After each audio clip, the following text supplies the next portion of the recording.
Okay, are we ready? Are they released to me? Where's the rest of everybody? Is this the core? Okay, so today we are going to continue with satellite orbits and coordinate systems. And I really like Professor Twiggs's strategy of having you guys ask questions.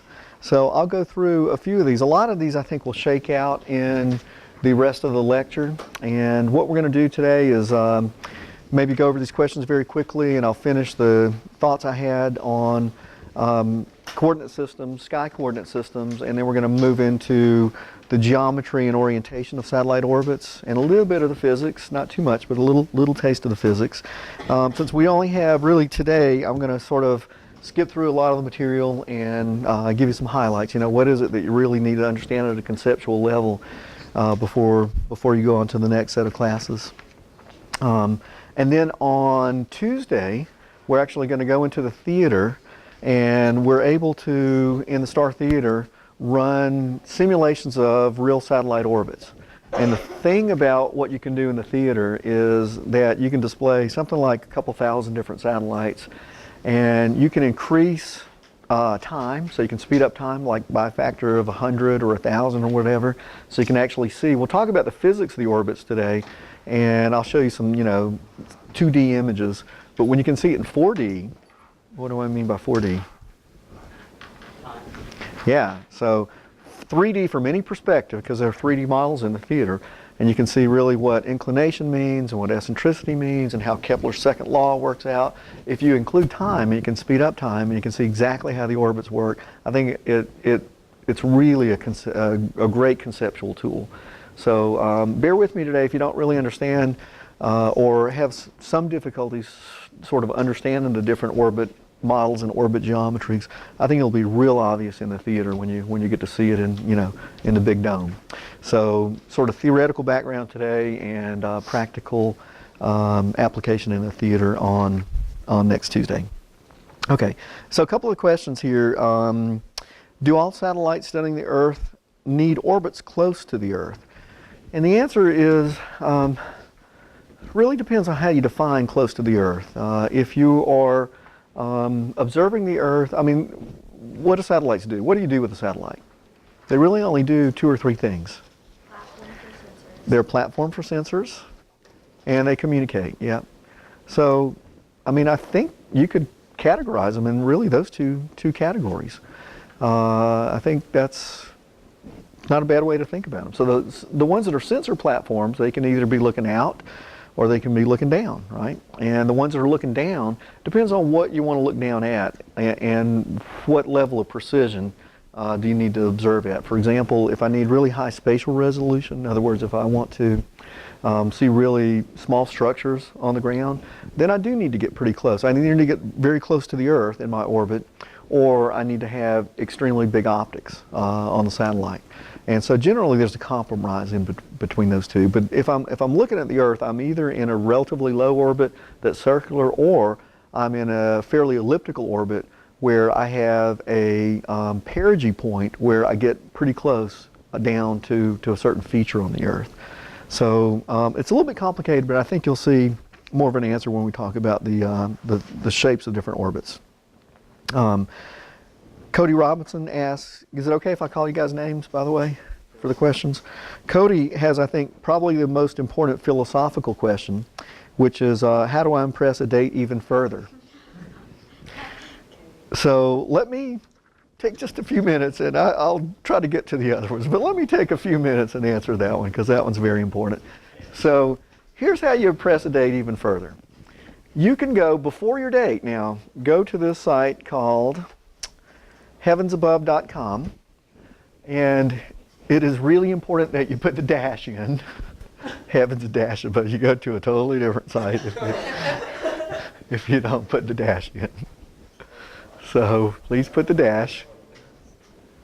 And then you can choose a satellite, and it's actually configured. You can go back and configure it for your location. You can tell it, and believe it or not, it knows where Moorhead is, so you can go through and set it up and configure it for your observation location, which I've already done.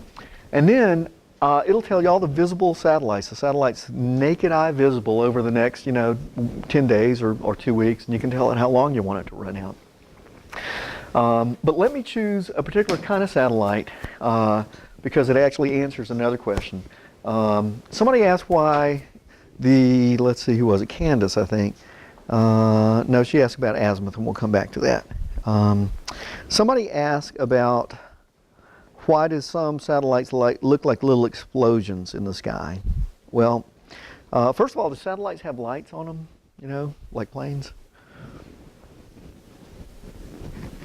You might have LED indicators, but you're not going to see those from the ground. So there's no real reason to put, headlights on a satellite, because generally there's nobody on it, right? Unless it's a space station or a spacecraft. So how do you actually see the satellite with the naked eye then? That's exactly right. So the sunlight has to go from the sun to the satellite body or the solar panels or some large structure on the satellite, and it has to make a path to your eye, right? So that's how you see satellites, is only by reflection, okay? So the angle of the satellite has to be just right. The angle between your eye, the satellite, and the sun has to be just right for the sunlight to bounce off the satellite and get to your eye. So you typically won't see the satellite over the whole trajectory, over the whole ground track over the Earth. You might see it, a little bit or not at all, then it comes into view, then it gets brighter and brighter and brighter as the angle becomes more optimal, and then it goes darker and darker and darker, and then it disappears. So that's how you know, for one thing, it's a satellite and not a high altitude airplane. There are lots of ways to tell, but that's one good way. So satellites will appear and disappear over the course of the trajectory. Another thing is there's a special kind of satellites called the iridium satellites, and Bob can tell you a whole lot about the iridium satellites because he knows those guys. But the iridium satellites are the coolest ones to watch, in my opinion, because they have these ginormous solar panels, and it must be at an unusual tilt angle, because what these guys do, instead of gradually coming from invisibly dim to a little bit gradually visible and to kind of bright and then dim again, these guys like explode. They look like little explosions on the sky. They'll start off, dim, but they go bright real quick, and they get incredibly bright, sometimes brighter than the planet Venus. And then they go away just like that. So here's how you impress a date, is you go to this website. Oh, and the reason they do that is because the weird tilt angle, the sun, between the tilt angle of the solar panels optimizes that sunlight very quickly, that sunlight reflection angle very quickly. So they're called iridium flares because they look like little flares on the sky. So here's how you impress your date. You go to the site, and for my location, I say, I want to know when the iridium flares are for the next couple of weeks. And guess what? It gives me a set of times and a set of coordinates. So if I know the celestial coordinate system, and I'm about to answer Candace's question on what is azimuth in the same answer, then I can go out and I know when to look and I know where to look, and all you got to do is pretend like this is just something that you haven't contrived. So you're out there looking at the stars, and you can say, look over here in this direction, and all of a sudden there's a little explosion in the night sky. It's like fireworks. Now, would that do it? I think it would. Yeah, I think it might. Yeah, okay. It's worked for me. I'm just saying. When somebody showed me, actually. So okay, so here's how you figure out when it is. Okay, well, just convert from military time. So the one on what's this, Friday night, 7:19 p.m. So from our altitude, from our location on the Earth, it's going to be pretty darn bright. Apparent magnitude goes negative, so the smaller the number, the brighter it is. So magnitude about what is about magnitude third you can easily see with the naked eye, magnitude +5 if you have really good eyesight. But anything that goes below 3, and then when you start getting to the negatives, that's honking bright. That's really bright. And I've seen these things go -3, -4. I mean, those are fireworks. But they only last for just a brief second, right? So 10 seconds maybe at the most. Okay, so at 7:19, how do I know where to look for that satellite? How do I know where to point so I can impress my date? Well, I have the set of coordinates, azimuth and altitude, right? So remember, those are based on your local horizon, right? So how do I know where 174 degrees is azimuth and 22 degrees altitude? South is 180 degrees. South's 180 degrees. So you really kind of need to know where north is, right? So there are two ways to do that. You can whip out your smartphone and use an app to do it, or you can find the North Star if it's a clear night. And you guys know how to find the North Star? There's another impressive thing to do. How do you find the North Star? Is it the brightest star in the sky? Not even close, yeah. Yeah, so the way I find it is I find the Big Dipper first, because I can never find the Little Dipper because it's dinky and dim and there are only a few stars. I can't really see the whole Little Dipper. So I find a Big Dipper, and then it has two pointer stars called Merak and Dubhe in the cup of the Big Dipper. And if you sort of draw an imaginary line in the sky from those two stars, you go to the handle of the Little Dipper where the North Star Polaris is. So that's why. So let's assume it's over in this direction. So how would I know where due south is then? This is just opposite, 180 degrees, right? So where would 174 degrees if the North Star is that direction? Where would 174? Slightly east. Slightly east. Just go back a little bit. So I know now. I know I've got a vector in azimuth. Did I answer your question in azimuth? Okay, direction around the horizon. Okay, now what's my altitude? 22 degrees. How do I know how high to look? 0 degrees is what? The horizon. What's zenith? 90. So what's halfway between? So what's half of that? 22 and a half. So boom, right there. 174 azimuth, 22 degrees and a half degrees. Yeah. The width of your fist on the sky, let's see, I thought it was your tip of your thumb to your finger is 10 degrees, and the width of your fist is like 5 degrees on the sky. And it varies a little bit because people have, and the width of your finger, your index finger, is about 1 degree, right? So that's how you can measure estimate angles on the sky, okay? So that's azimuth and altitude. So when we are tracking a satellite, you have an altitude and azimuth of AOS, which is acquisition of source. Then it makes a trajectory across the sky. And then you have an altitude, well, altitude is going to be 0 for AOS, we hope, and 0 for LOS. But those are sort of the beginning and end points and the trajectory. And you could think of a trajectory up across the sky as a series of azimuths and altitudes. Okay, so I think that doesn't answer all the questions, but the other ones I'm actually going to sort of answer in context within the course of the discussion today. So if you don't get an answer to your question that you ask, please see me after class and I'll make sure that you get an answer, or I'll shoot you an email or something for the whole class. Okay. All right, so how to impress a date and know the coordinate system. And you can see there's just some nice slides here that sort of illustrate that idea, but I think we're more or less. So there's also another system, the equator system, that's based instead of on your local horizon on the ecliptic plane. And remember, the ecliptic plane is the Earth-Sun plane, but we won't go into that because we just don't have a lot of time today. So let me move to a bit of an overview of orbits. So now you know about celestial coordinate systems and where to look in the sky. The position of satellites change constantly as a function of the orbit that they have around the Earth or around some other body. So all orbits, it turns out, are geometrically or conic sections. They can be ellipses or they can be circles, which really are ellipses. They're just a special case of an ellipse. They can be parabolas, they can be hyperbolas. So you can slice a cone in lots of different ways. And the point is, any orbit that you can define mathematically when one body orbits another, or they orbit a common center of gravity, has to be defined geometrically by a cone section. And generically, there are two kinds of orbits. There are bound and unbound orbits. What do you think they mean? Bound means what?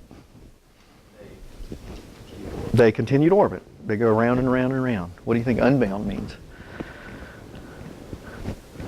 They don't. That's right. That's exactly right. So give you an example of an unbound orbit. Unbound orbits can be parabolas or hyperbolas, and it really depends on the velocity with which they approach. When I was studying galaxy dynamics, interacting galaxies for a number of years, we looked at how galaxies tidally interact with each other. And often galaxies are sort of on a collision course, but the velocities are not quite right, and the way gravity works out is not quite right for them to collide. So they might undergo like a close encounter, like kind of like two ships passing in the night, but they don't actually collide. And they're not actually bound to each other because they're going to kind of swing by each other once.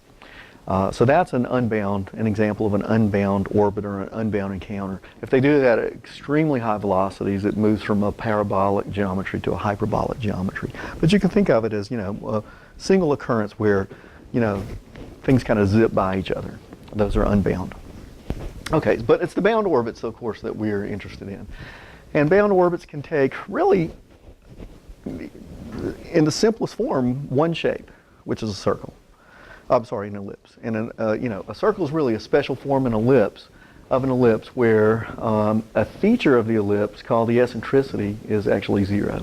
And the eccentricity, I'll show you how to define it mathematically here in a second, but it's basically just a ratio of some of the characteristics of an ellipse. So an ellipse has a major axis that runs through the widest part of the ellipse, and has a minor axis that runs through the skinniest part. Okay, and then it has half of each of those, you'll see, called the semi-major axis and the semi-minor axis. And then there's one other really important feature of an ellipse, which are the foci. So an ellipse has two foci, and they're not pictured here, but the separation between the two foci is another important feature. So really the eccentricity is how stretched out the ellipse is. So the eccentricity of a circle is 0, and the eccentricity of a parabola is 1. So the eccentricity of any ellipse then has to be between 0 and 1, right? So the closer to a circle it is, the closer to 0 the eccentricity. The more stretched out and stretched out and stretched out it gets, the closer to 1 it approaches. Planets around the Earth have extraordinarily small eccentricities, like 0.01,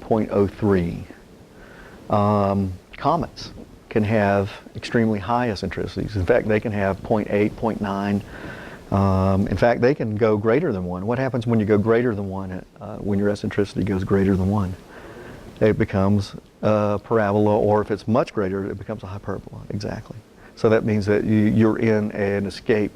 You've reached escape velocity for that system. So, so the eccentricity then is just a ratio of the length of the separation between the two foci to the length of the major axis. And I'll come back to that and show you. Well, okay, here I'll show you right now. So if I go back to that picture of an ellipse, C is the separational distance between the two foci, and A is the length of the major axis. So you'll see a standard case of an ellipse, but this defines it in terms of Kepler's law, so there's a Keplerian constant in that particular version. But in its simplest form, it's just a ratio of the separation between the two foci divided by the major axis. Just that simple. Okay, so here we go. So this is kind of a nice picture. It shows those features here. So there are two foci, but mathematically they're two foci, but in reality the major body is always at one of the two foci. So the other one is just a mathematical point in space. It has nothing to do with anything other than it shakes out in the geometry. So one of the primary object is always at one of the two foci. Okay, and then you have your longest axis, again the major axis, and then the separation between the two. So that would be A, and actually that's 2A, right? Because the semi-major axis, or 1/2 of A, in the equation, since it's 2A, really 1/2 of 2A is A. So that's the length of the semi-major axis. And then the length of the separation between the two foci is 2C, so half of that is C. So again, the two important things to know are the length of the major axis and the length of the focus, the separation between the foci. Okay, once you understand that, a lot of things shape out. So if I have an elliptical orbit, there's in the satellites in an orbit, around the major body. There's a closest approach called generally the para-apsis, and there's a farthest approach away, the apoapsis. And if you guys like, I tell you a really stupid way to remember those. Does it help? Have you ever like made up stupid things to help you remember something, but it works? Okay, here you'll never forget apoapsis and para-apsis if I tell you this. So apoapsis is the farthest point away, A for apoapsis, get it, right? And para-apsis is the closest distance. The closest. Okay, but the A part works, right? But there are only two, so once you figure out one, I told you it was stupid, right? So here's the thing, it's just the prefixes that really mean anything. So A away and P for close, right? Apsis is just a geometric configuration. But what I can do then is, if I talk about a specific object, then I put in as the root part of the word the name for that object. So if I'm talking about a planet's orbit around the sun being Helios, it would be perihelion and aphelion, right? If I'm talking about around the Earth, which is geo, or the Earth, it would be perigee and apogee. If I'm talking about the moon, a satellite in orbit around the moon, which we really got a good shot at, we'll know next week if we're going to build a satellite going to the moon, which would have get this, a 20-kilometer paraloon above the south pole of the moon, and it would have something like 1,000-kilometer apoloon at its farthest distance. If I'm talking about the sun's orbit around the galaxy, paragalacticon and apogalacticon. So A away and P close. There you go. So, all right. Tough audience here, Bob. Is Professor Twiggs just that much funnier than I am? Is why you guys are? No. No. Okay. All right. Well, that I know of. yeah. That could well be the case, I'm afraid.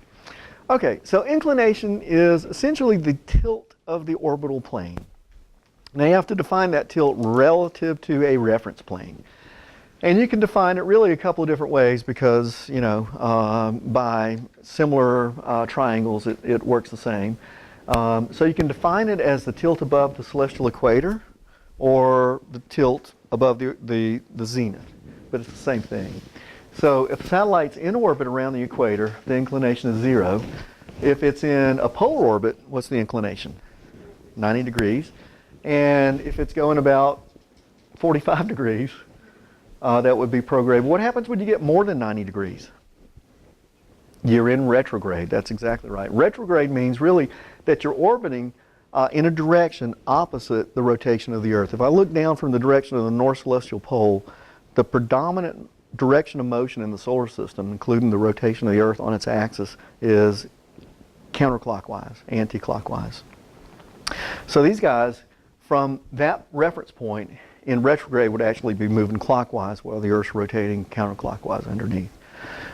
Takes a whole lot of energy to get into a retrograde orbit. In fact, Bob, I'm not sure, other than about 98 degrees, if we've sent satellites into retrograde orbits much greater than 98 degrees. Do you know of any? It depends on the altitude, whether you want to get them in the sun sync or not. Right, right. The sun sync, there is an exact inclination for every altitude to stay in the sun sync. So Right. it depends on, if they're low, closer to the Earth, then they don't have to go quite as much. Right. If they get farther away, then the inclination has to get more. Greater and greater.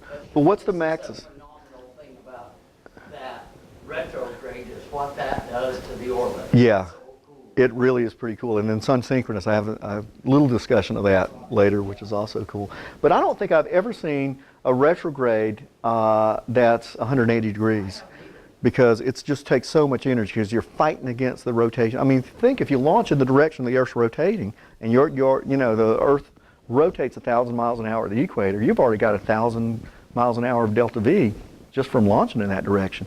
You launch in the other direction, it's working against you. So you need a whole lot more energy. So you don't really see orbits retrograde that are tilted way over because it just takes so much energy to do it. But there are lots of reasons, like the sun-synchronous ones, which are just the coolest thing ever, that you might need to go a bit retrograde. So anyway, that's inclination, the tilt. You can think of it as the tilt of the plane of the axis. And here again, remember our system IJK, where I is pointing toward the vernal equinox. And somebody asked me about the vernal equinox, I think. Again, it's the point on, if I have two planes that intersect, like I have the celestial equator and I have the ecliptic plane, there's going to be two, they could draw a line between where they intersect, and there are going to be two nodes where they intersect. I can't really show you the point now here, but one there and one there. And so those are the vernal equinox and the autumnal equinox, where they correspond to in time and in space. So I, again, is in the direction of the vernal equinox, and then K is toward zenith, and then H is the orthogonal, which again is the three-dimensional 90-degree angle relative to that reference point. So inclination could be measured relative to the K vector or relative to the celestial equator. It really is the same number. Okay, now we get into pulling it all together to get to the really interesting stuff. So how do you define an orbit, a satellite's orbit? It's not just the shape. Well, everything we've talked about so far is the shape of the orbit, right? We've talked about the orientation, well, a little bit about the orientation, the inclination is the orientation, but the eccentricity is the shape. So really, to understand orbits, you need to understand, the velocity of the satellite, a little bit of the physics. You need to understand the shape of the orbit, the geometry of the orbit, and you need to understand the orientation of the orbit. And so that's what the common orbital elements, or the COEs, which lead to the TLEs, the two-line elements somebody asked about. The TLEs are the sort of Keplerian derivatives of the common orbital elements as you run these systems through in time. And they give you a set of Keplerian elements that allow you to actually point your antenna and see where the satellite's going to be at any given time. But in terms of a snapshot of where that satellite is at any given time, you can define that by the common orbital elements. Okay, so the vernal equinox is my point of reference out in this direction, again pointing toward that intersection between the celestial equator and the plane of the ecliptic. Okay, and then I have a tilt of my satellite's orbit above the plane of reference, again typically the celestial equator, if I'm talking about satellites on orbit around the Earth. And then I got to figure out really how the plane of the satellite is twisted relative to that reference plane. And that's what the argument of periapsis and the longitude of the ascending node tell you. So the argument of periapsis, remember what periapsis means? The closest point of that satellite in its orbit, right? So you can see the blue line shows you the actual periapsis point. And the argument of periapsis, omega, is the angle between the line of the ascending node. So remember, the nodes are where the two planes intersect. So if the satellite must be moving like this, right, because it would hit the ascending node first. What do you think the one over there is called? If this is the ascending node, that would be the descending node, right? Exactly. So the angle between the ascending node, again, the intersection of the plane of reference and the plane of the orbit, to the vector for the periapsis is the argument of periapsis. Another thing you need to know is the longitude of ascending node. Sometimes you'll actually see this as right ascension of the ascending node. And remember I told you there were two coordinate systems. There was the horizon coordinate and the celestial coordinate system, the equatorial horizon and the equatorial system. The horizon system uses azimuth and altitude. The equatorial system uses right ascension and declination. They mean the same thing. They just have different reference points. So the point is, sometimes you'll see this as right ascension of the ascending node. But in this particular case, we're using the horizon system, so it's longitude. But it is the angle between the line, the vector, the I vector going toward the vernal equinox to the ascending node. So those two features, the argument of periapsis and the longitude of the ascending node, give you the orientation. There's only one more thing you need to know, which is where the satellite is in this whole mess, right? So it's following this path, and where it actually is called the true anomaly. And it's this angle between the periapsis vector and where the satellite actually is, the vector between where the satellite is and the center of gravity. Okay, it's kind of a lot to look at, but it'll start meaning, you know, you'll hear these words all the time, and it'll come, and you, believe it or not, you'll be able to give this lecture next year. So I'll give you some examples. Okay, well, no, first up, apparently I'll give you a chart. Again, here's just the list of common orbital elements. The semi-major axis, you know, that's a distance. The eccentricity, that tells you about the shape of the orbit, you know, how stretched out it is. The inclination, that tells you, again, the tilt of the orbit relative to some reference plane.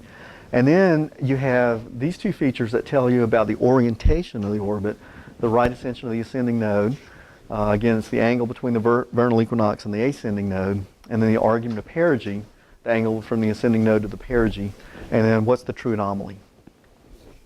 Where the satellite is in the orbit. That's exactly right. And it's defined by the angle from the perigee vector to the satellite's position. Okay, so here's kind of what it looks like in a little bit different orientation. In this case, I think we had the vernal equinox. In the previous case, it was pointing up that way. Where is it in this case? It's pointing down this way. So you can see that everything kind of shifts around a little bit. But let me give you a specific example here. So if I look at this orbit, and here's my satellite here, and the first two things I look at when I see an orbit is I always try to figure out where the vernal equinox is. So I look for my I vector, because that's my point of reference. And I look for my plane of reference, the equatorial plane, and then I can figure out what my inclination is, my tilt angle. I would measure it here, but you can measure it from the K vector. And so if you know those two things, you got anchor points. You got a point of reference, the vernal equinox, and you have a plane of reference, the ecliptic plane. And then it's just a matter of how things get twisted relative to that point in that plane.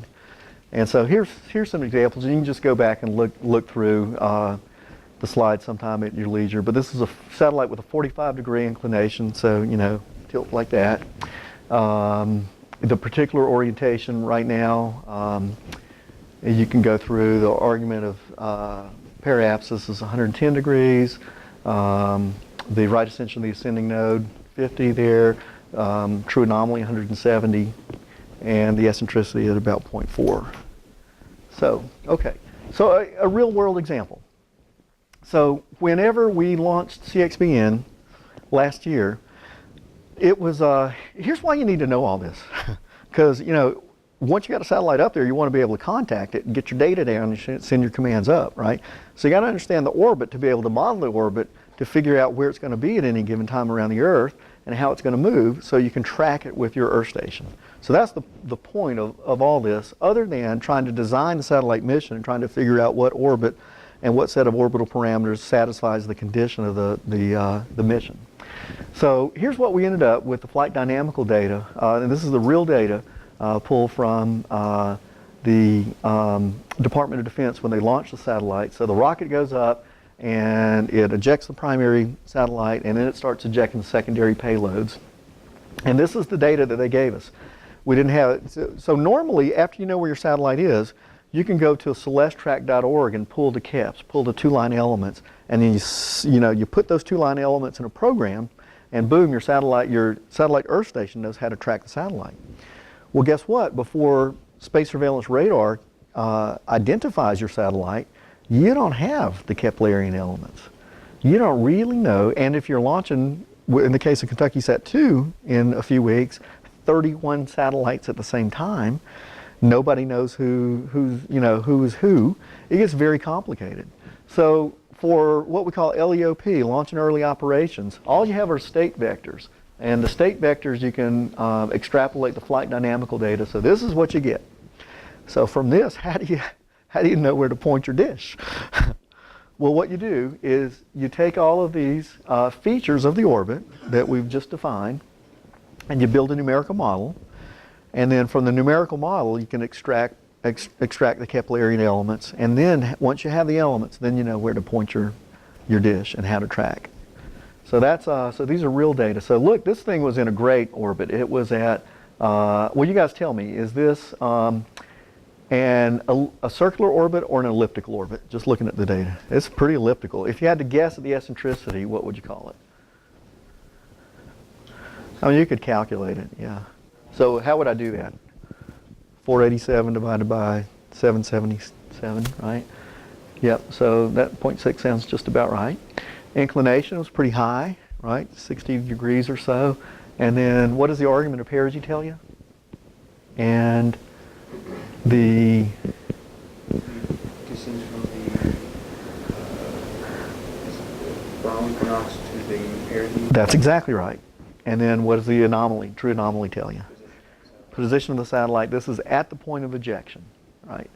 So that was real data. This is what they gave us, and then we had to build a model and then figure out where to point the dish. And guess what? We were able to do it 3 days later. It's not too bad, really. Find your satellite in 3 days.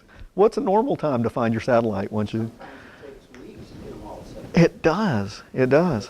You don't know when they launch. 28 or 30. Yeah. Yeah. We only have just a few. Yeah. It was a nightmare. So here, let me just add a little bit to what Bob's saying here, because it's really kind of interesting.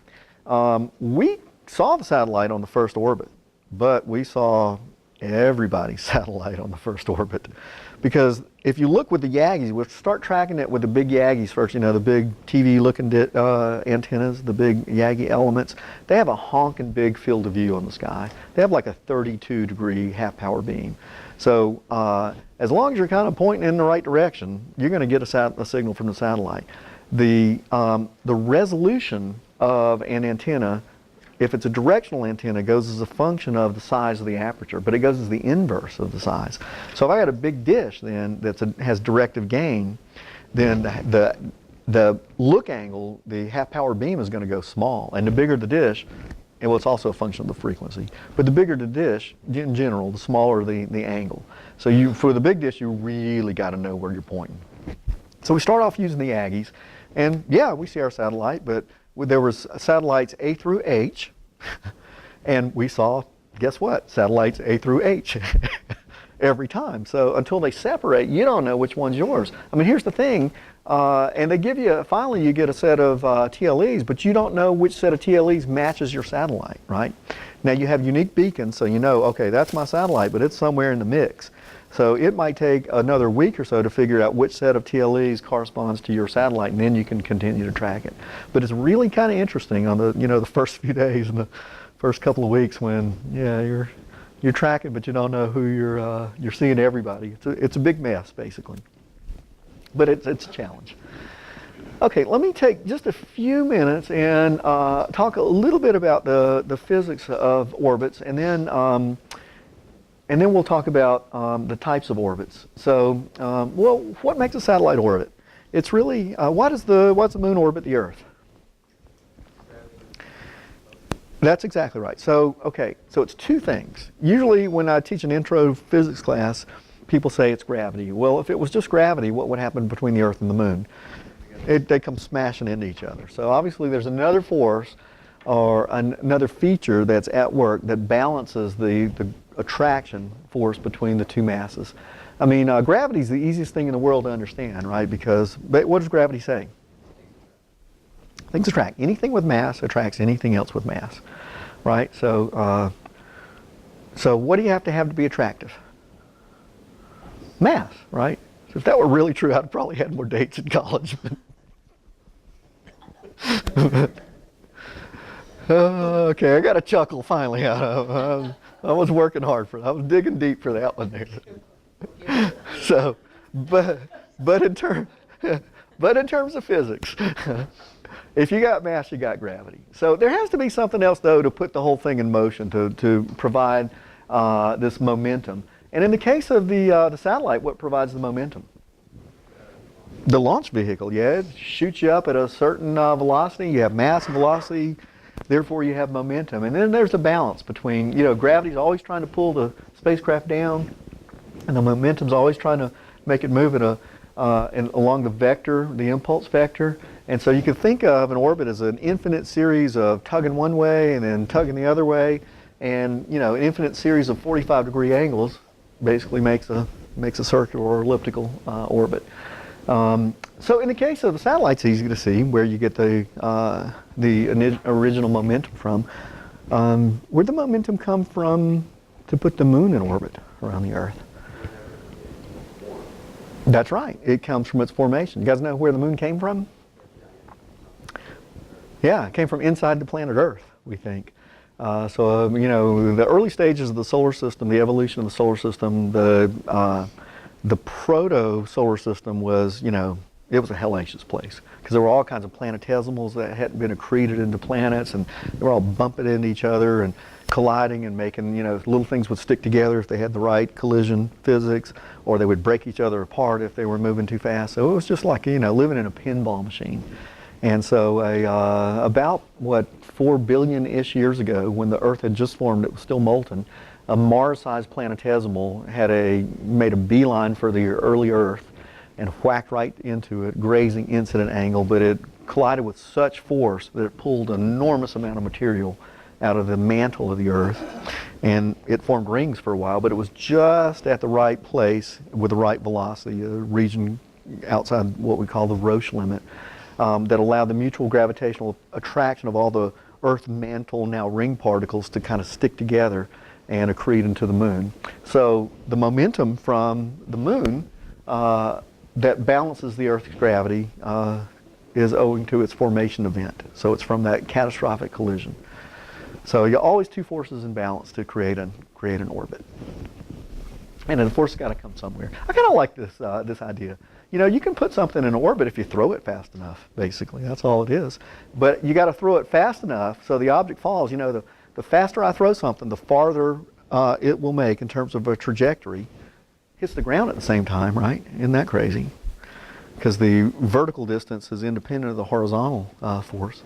But if I can throw it faster and faster and faster, it'll go farther. And if I can throw it fast enough, about 17,500 miles an hour, then its velocity will actually match the curvature of the Earth, and it will go into orbit. So I think that's kind of a nice conceptual way to think about it. We've already talked about the gravitational force, but again, force of gravity balanced by the momentum. Okay, so I have a little discussion of orbital velocities and the physics of orbits. But Bob, would you rather, because I only have about 10 minutes left, so I could probably do one of two things to wrap up. I could either talk about the physics of orbital velocity, or the different types of orbits. So which do you think would be more beneficial? Okay, so we will move on. We'll keep coming back to this in discussions, because after this we have power systems, and that depends okay. so much on the orbit. And Yes, absolutely. And the cool thing is, we're getting ready to start, when the master's program starts, we're going to do a whole class on orbital mechanics. So if you love this stuff, which is just cool stuff, then we'll have an entire class on it. So I will skip through the really interesting stuff, and I actually had a homework problem, but Professor Twiggs now is going to allow you to not do it since he wanted us to move on. So it was probably an answer that they wanted to hear. Okay, so to get to the types of orbits, the different types of orbits, you really need to understand a little bit about Kepler's laws. And there are only 3 of them. And basically, the first law everybody knows, that all planets and things orbits in ellipses, but there are special cases of ellipses with eccentricities of 0, which we call circles. And then the second law is a little bit kind of funky to define. It's the line joining a planet and the sun, or a set of orbital bodies, sweeps out equal areas at equal time, equal intervals of time. That sort of doesn't mean anything, but I'll show you practically what it means, what the practical implication of the second law is. And then the third law tells you how to define the period of an orbit. And of course, it's related to the distance, the major axis. So Kepler's first law, again, things move in ellipses. more stretched out, closer to 1, more circular, closer to 0. And the second law, basically, when I move from here to here, I sweep out the same amount of area as I move from here to here. So what's the practical implication of the second law? Where am I moving fastest?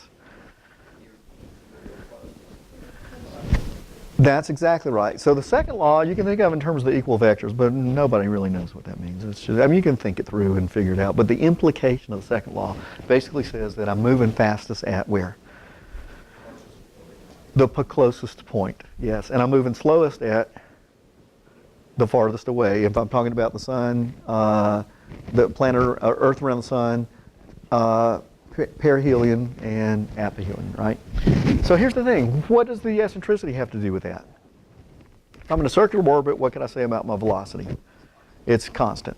If I'm in a highly elliptical orbit, how would compare the apogee velocity or aphelion velocity in this case to the perihelion velocity?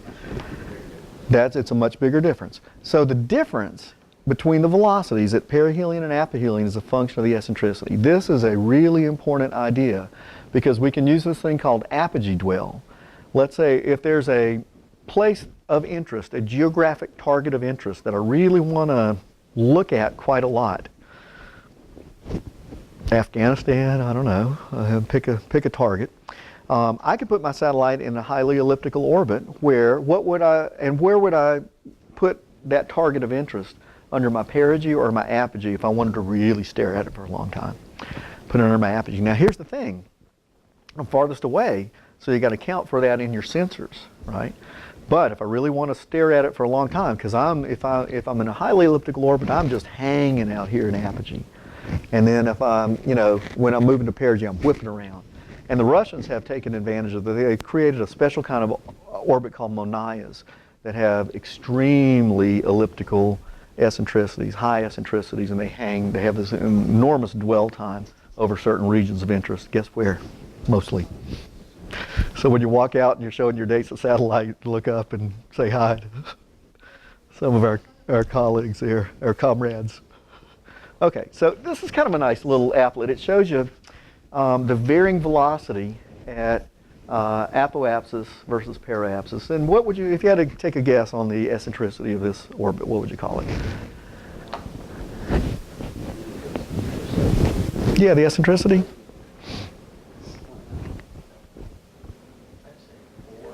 Yeah, 0.4, 0.5. Now remember, 0.9 would be really stretched out, really stretched out. 0.7 would look like, like that.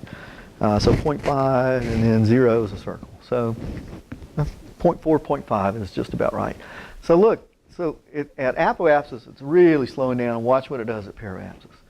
Now imagine this, stretch this thing out to 0.7, what would happen at apoapsis? Oh, it's almost, yeah, and stretch it out to 0.9, it's just hanging there. Comets around the Earth, they live around the sun, they live in this region of space of the solar system called the Oort cloud.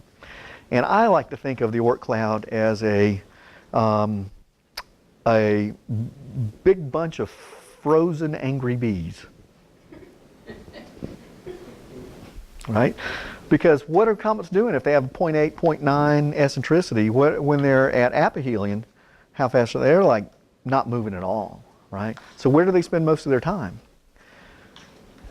At aphelion, that's exactly right. When they start barreling into the sun, they go faster and faster and faster. They whip around, and they go back, and they hang in aphelion forever. So long period comets, or any comet that has an orbital period over 10,000 years, where do you think they spend most of their time? In the inner part of the solar system, or hanging out frozen in the Oort cloud. Yeah, exactly. So that's just an example of how that works. All right, so the harmonic law tells you about the period, and we can go back and talk about this later, but here's an interesting thing about the harmonic law. If we worked out the velocity as a function of altitude, it's a little bit counterintuitive, because where do you think you're moving faster if you're in a lower Earth orbit or higher and higher and higher? That is the most commonsensical answer. But it turns out it's just the opposite. If you go back and look at the orbit equation, which we won't have time to do because you have to look at specific energy first, and that's another story. But just trust me, for if you love the math, go back and take a look at it. But the higher you go, the slower you go. The lower your altitude, the faster you go. Isn't that crazy? Now, it takes a lot more energy to get to that higher orbit, but once you're there and you have your own orbital momentum, you're going slower. So here's some examples. If I'm in, well, let's just start here with Leo. If I'm in orbit like the space station is at about 350 kilometers. I might be going 8 kilometers per second, and I might be in a 90-minute orbit. If I go out to Molniya and I'm at 40,000 kilometers, look, I'm down to 1 kilometer-ish. Well, that's an example. Okay, why do you think there's a range here for Molniyas? That because of the eccentricity. So this would be your perihelion or perigee or apogee velocity. Perigee velocity and apogee velocity. So on the average, call it 5 kilometers per second. But look, if I get out to geo, I'm going slower. And look at the moon. The moon's only going about 3,000 miles an hour around the Earth. So this was kind of surprising to me. So the higher you go, the higher you are, the slower you're going, and the longer your period. Counterintuitive, I think. Yes. Yeah, it is. And we can work out the math sometime, but basically you're fighting gravity more when you're lower down. When you're getting cooler in the atmosphere, you speed up, so that would make sense that you'd be going faster when you're closer to the gravity. It's a good way to think about it. It's a very good way to think about it. Yep, exactly. But anyway, it's kind of counterintuitive, I think. All right, so here we go. Here's what we want to end up with here today, is the different flavors of orbits. Leos, Meos, Heos, Geos, Polars, Molniyas, and Lagrangians. Those are, and there are probably some other, free trajectories we can include, free return trajectories and that kind of thing, but these are the basics. So low Earth orbit, or LEO, is where a lot of the action is, and it's where, it's where we live. Well, I mean our missions, right? So our space is in LEO, and it's about 80 kilometers. Nobody flies at 80 kilometers, because, what would happen if you put a satellite at 80 kilometers? Yeah, it comes right back down. That's exactly right. We just had an offer, for example, to launch CXBN-2 on a crew resupply mission to station, and it would be at an orbit of about, I think they called it 370 kilometers. And without even talking to the team, I declined because Jonathan and I ran an orbit decay analysis, an orbit analysis, and guess how long we'd be up with CXBN-2. Remember, it's got these big deployable solar panels, and it's got a pretty big drag surface. Yeah, 22 days. Yeah, so we went ahead and declined without talking to the team on that one. So we want to get higher so we stay up longer, essentially. So LEO goes up to about 2,000 kilometers. Medium Earth orbit, it's really hard for me to not say middle Earth orbit on that one. I'm letting my geek flag fly there a little bit. But for medium Earth orbit, it goes out to about 35,000. Highly elliptical orbits, I didn't put a range in there because a highly elliptical orbit, you can have a really low perigee and an extremely high apogee, and we'll show you some examples.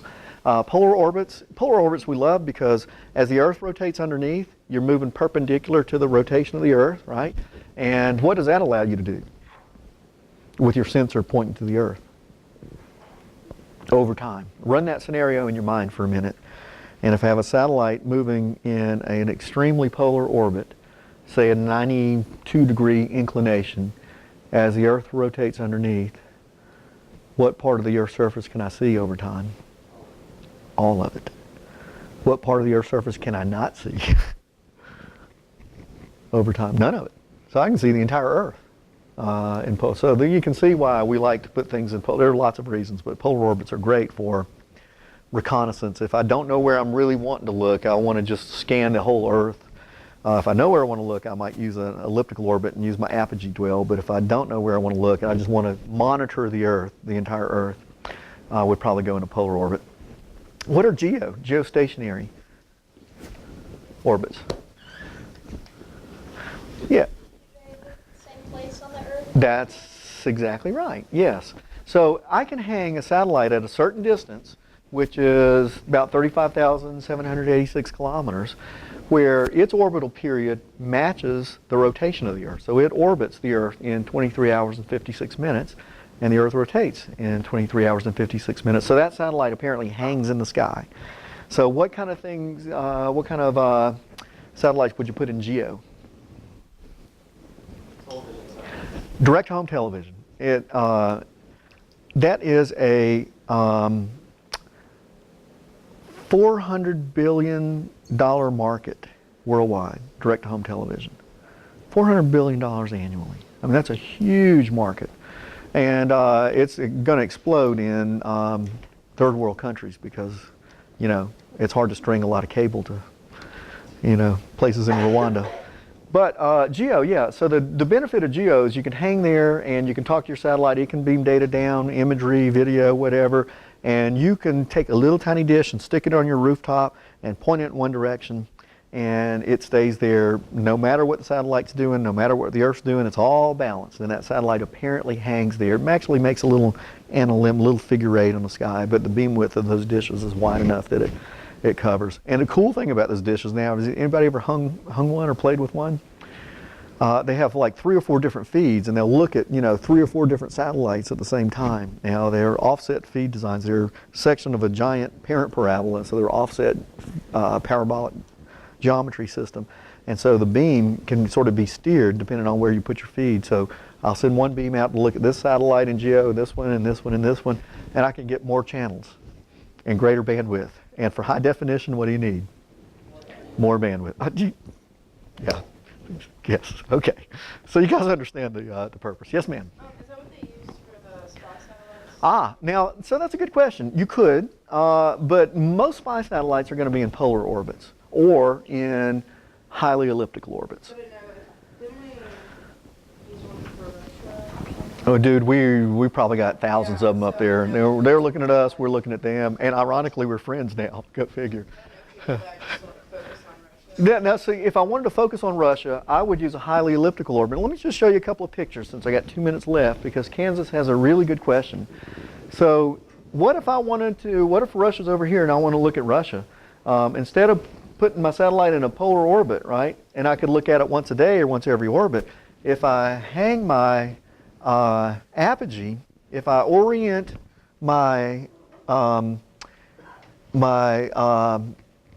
orbital vectors in such a way that I can have my perigee right over that target of interest, as I'm moving, I go really slow here and I hang over that point of interest. Then I go fast when I don't want to be looking, and I go slow again where I want to be. So if it's in spy satellites, reconnaissance satellites generally are in polar orbits. If I want to look at the entire Earth and I don't really know where I want to look, because a region of interest might be here one day and there another day, or if I have a specific target of interest, I would use a highly elliptical orbit. Yes, ma'am. If it's circular or more elliptical, does that change how long that the satellite will stay in orbit? Yes. So here's the question, because this is an important question. Does the eccentricity, if I can paraphrase, affect the orbital decay lifetime? And the answer is absolutely it does, right? Because what happens is, as I move to highly elliptical orbits, generally I pull my perigee closer. And when I do that, I'm dipping down into the atmosphere a lot more than, let's say, if I were in a circular orbit that was more distant. So I'm causing a spacecraft to undergo a lot of atmospheric drag when I dip down into the low altitude above the surface of the Earth, and then that reduces the lifetime. Absolutely. Now I could, I could increase the perigee distance, but then that increases my apogee distance as well. So there are balances you can find, but that's a good point. It definitely does affect the orbital lifetime. Is there a danger of throwing the satellite into a highly elliptical orbit and never reaching escape velocity on accident? Yeah, so that's a good question. The idea is, if you're, what if you're in such a highly elliptical, it doesn't take a whole lot of energy to get from a highly elliptical orbit to an escape orbit. And there's a whole chapter, chapter 6, I think, deals with orbital transfers. And people do things like, what you do typically is, let's say I want to get to the moon. There are lots of tricks I can pull. I can put my satellite in a circular orbit, and then I can burn the engines again and ellipticize it to get my satellite farther and farther away, and then I could burn again to circularize that elliptical orbit. Now I got a giant circular orbit. There are transfer orbits like Hohmann transfers where I get into these spirals and I just kick a little bit of energy to try to spiral out, and it takes longer, but it takes a lot less energy. So the whole science of orbital mechanics is really just fascinating because there's so many tricks you can do to get from one place to another by minimizing your delta V, because that's what you want to do. You don't want to have to take too much energy. You don't want to have giant rockets, but you still want to get to where you're going to go. And unfortunately, I think we're about out of time here, so we can't tell you. But for homework, what I would like you guys to do is to look up sun-synchronous orbits. You can just run it on Wikipedia and just learn a little something about it. And can I give them an assignment? Do they have homework they have to? Yeah. Just write a single paragraph, and I'll grade it if you'd like, and draw me a picture of a sun-synchronous orbit. What's the importance? How do you define sun-synchronous? And what's the importance of it? And just draw me a little picture. And there are lots of different orientations you could use. So what is sun-synchronous? What is the importance? And a little picture, and that would be great. And thank you guys. You've been fantastic. It's a great class. And I hope you enjoy the theater on Tuesday. Again, you'll see all of this in motion, and I hope it becomes real evident. When you start looking at those satellites, just call out to each other. That one's a 0.7 degree eccentricity, or that one's in an inclination of 40 degrees, or this one's sun-synchronous. Anyway, thank you guys very much, and we'll see you next time.